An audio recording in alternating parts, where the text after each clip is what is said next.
કમલેશ ઉર્ફે લાલો ઝીણાભાઈ ફૂલમાળીને દુષ્કર્મના કેસમાં 20 વર્ષની સજા અને 10,000નો દંડ.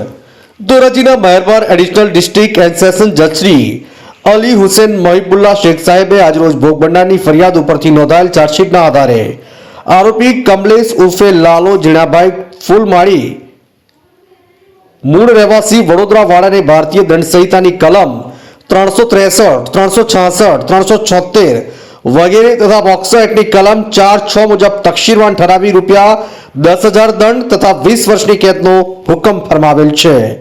બનાવની વિગત એવી છે કે પાટણ વાવ પોલીસ સ્ટેશનના તત્કાલીન પીએસઆઈ કેએમ ચાવડા રૂબરૂ ભોગ બનનાર પરિવારના મુરબ્બી આવી તેની ભોગ બનનારનું અફાણ થઈ ગયાની ફરિયાદ લખાવી હતી. આ ખેતમજૂર જેવા ફરિયાદીની ફરિયાદ ઉપરથી તાત્કાલિક ગુનો નોંધવું પીએસઆઈ કેએમ ચાવડાએ આગળની તપાસ ધોરાજી સીપીઆઈ એલઆર ગોહિલને સોંપી હતી. એલઆરએ થોડા સમયમાં ભોગ બનનારનો પત્તો મેળવી પોરબંદર જિલ્લામાંથી ભોગ બનનારને આરોપીનો કબજો મેળવ્યો હતો. નમસ્તે, હું Kartikeya Manojbhai Parekh, additional public prosecutor, sessions court Dhoraji. આજરોજ ધોરાજીના મહેરબાન એડિશનલ ડિસ્ટ્રિક્ટ એન્ડ સેશન્સ જજ અલી હુસેન મોહિબુલ્લા શેખ સાહેબે આરોપી કમલેશ ઉર્ફે લાલો ફૂલમાળીને દુષ્કર્મના કેસમાં તકસીરવાન ઠરાવેલ છે અને 20 વર્ષની સજા અને ₹10,000 દંડ ફટકારેલ છે. બનાવની વિગત એવી છે કે ભોગ બનનારના મુરબ્બી તરફથી પાટણવાવ પોલીસ સ્ટેશનમાં ફરિયાદ આપવામાં આવેલી હતી 6/12/2023 ના અરસામાં કે તેમની ભોગ બનનાર દીકરીનું અપહરણ થઈ ગયું છે. ત્યારબાદ તત્કાલીન પીએસઆઈ કેએમ ચાવડાએ આ ગુનો નોંધી અને આગળની તપાસ ધોરાજી સીપીઆઈ શ્રી એલઆર ગોહિલને સોંપેલી હતી.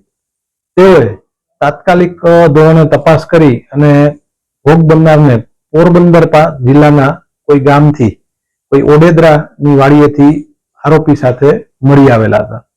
ભોગ બનનારે આવ્યા પછી નામદાર અદાલત સમક્ષ કલમ 164 નિવેદનમાં અને કોર્ટ રૂબરૂ અને 161 પોલીસ રૂબરૂના નિવેદનમાં પણ જણાવેલ હતું કે આરોપી કોઈ મંત્ર તંત્ર કરતો અને તેને મંત્રેલી જલેબી ખવડાવી દીધેલી હતી અને પોતાના વશમાં કરેલી હતી. બનાવના દિવસે ભોગ બનનાર રાત્રે કુદરતી ક્રમે બાથરૂમ જવા ઉઠેલ ત્યારે આરોપી તેને ઢસડીને લઈ ગયેલો અને પછી ભોગ બનનાર સાથે અવારનવાર દુષ્કર્મ આચરેલું હતું. આ તમામ હકીકતો પુરવાર થઈ જતા ધોરાજીના મહેરબાન એડિશનલ ડિસ્ટ્રિક્ટ એન્ડ સેશન્સ જજ શ્રી અલી હુસેન મોહિબુલ્લા શેખ સાહેબે આરોપીને ભારતીય દંડ સંહિતા કલમ 363, 366, 376(2)(n), 376(3) તથા પોક્સો એક્ટની કલમ 4(6) મુજબ તકસીરવાન ઠરાવી અને 20 વર્ષની સજા અને ₹10,000 દંડ ફટકારેલ છે. ભોગ બનનારે વિતક કથામાં જણાવેલ કે કમલેશ માતાજીની સેવા ચાકરી કરતો હતો અને ભોગ બનનારને મંત્રેલી જલેબી ખવડાવી દીધી. પછી ભોગ બનનારને કોઈ સદભૂત રહેતી ન હતી અને બનાવના દિવસે એટલે કે તારીખ 6/12/2023 ના રાત્રે ભોગ બનનાર કુદરતી ક્રમે જવા માટે ઉઠેલા ત્યારે કમલેશે તેને ઢસડીને લઈ ગયો અને પછી જુદી જુદી જગ્યાએ રાખ્યા. ત્યાં ભોગ બનનાર સાથે અવારનવાર દુષ્કર્મ આચર્યું હતું. ભોગ બનનારને પોરબંદર જિલ્લાના ખેડૂતની વાડીએ પણ રાખેલા. તપાસ કરનાર અધિકારી ગોહિલે જગ્યાની પણ મુલાકાત લીધી અને શ્રવણભાઈ સુખાભાઈ ઓડેદરાએ પોલીસની રૂબરૂ હકીકત જણાવી અને ભોગ બનનાર આરોપી તેમની વાડી ઓરડીમાં રહેતા હતા અને હકીકતને ધોરાજી સેશન્સ કોર્ટમાં પણ સમર્થન આપ્યું હતું. આરોપી પક્ષે દલીલ કરવામાં આવી કે તેઓ નિર્દોષ છે અને ભોગ બનનારનો પુરાવો વિશ્વસનીય નથી. તેમાં મેજર કોન્ટ્રાડિક્શન છે જે માની શકાય તેમ નથી. ભોગ બનનારની ઉંમર તેમના માતા પિતાની ચોક્કસ ખબર નથી. હકીકતને જોતા પુરાવાની સાંકળ બનવી જોઈએ તે બની રહી નથી, જેથી આરોપીની શંકાનો લાભ આપવો જોઈએ. સરકાર પક્ષે એડિશનલ પબ્લિક પ્રોસિક્યુટર કાર્તિકેય પારેખે દલીલ કરી કે હાલનો ગુનો પોક્સો હેઠળ નોંધાયેલો છે અને આ કાયદામાં વિશેષ રીતે ફરિયાદ પક્ષ કેસ પુરવાર કરવો નથી હોતો. હું અરવિંદ કાપડિયા, એડવોકેટ, ધોરાજી. સને 2022ની સાલમાં પાટણવાવ પોલીસ સ્ટેશનમાં 14 વર્ષની સગીરા પર દુષ્કર્મ ગુજારી ગર્ભવતી બનાવી 7 માસનો ગર્ભ હોય ડોક્ટરોના અભિપ્રાય મુજબ 14 વર્ષની બાળકનો જન્મ થયેલો, જે સંબંધે પાટણવાવ પોલીસે ધોરાજીના અજય ધીરુભાઈ બારૈયા આરોપી વિરુદ્ધ ગુનો દાખલ કરી ધરપકડ કરેલ અને સાયન્ટિફિક તપાસ કરી આરોપી વિરુદ્ધ પૂરતો પુરાવો હોય ચાર્જશીટ કરવામાં આવેલ.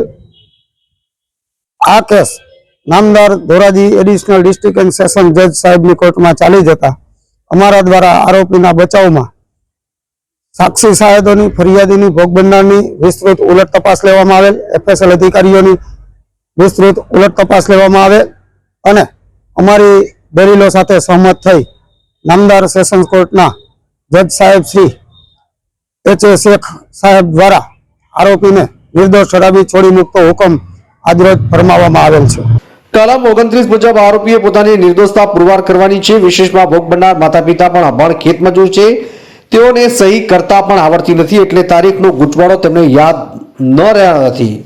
ભોગ બનનારની ઉંમર પુરવાર થઈ નથી તેવું માનવાને કારણે ભોગ બનનારની ઉંમર કાયદેસરની પ્રક્રિયાના અંતે નોંધાયેલી છે અને જોતા બનાવ સમયે ભોગ બનનાર માત્ર 14 વર્ષ પૂર્ણ કરેલી છે.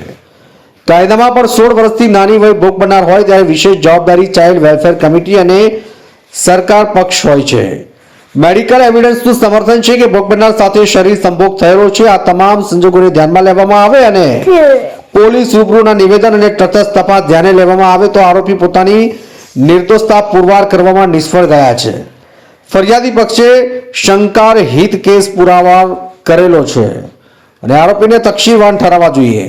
બંને પક્ષોની દલીલ સાંભળી આજરોજ ધોરાજી મહેરબાન એડિશનલ ડિસ્ટ્રિક્ટ એન્ડ સેશન્સ જજ અલી હુસેન મહિબુલ્લા શેખ સાહેબે આરોપી કમલેશ ઉર્ફે લાલો ઝીણાભાઈ ફૂલમાળીને તકસીરવાન ઠરાવી 20 વર્ષની સજા તથા 10,000 રૂપિયા દંડ ફટકાર્યો છે. ધોરાજીથી અલ્પેશ ત્રિવેદીનો રિપોર્ટ. TV92 ગુજરાતનું આવાજ.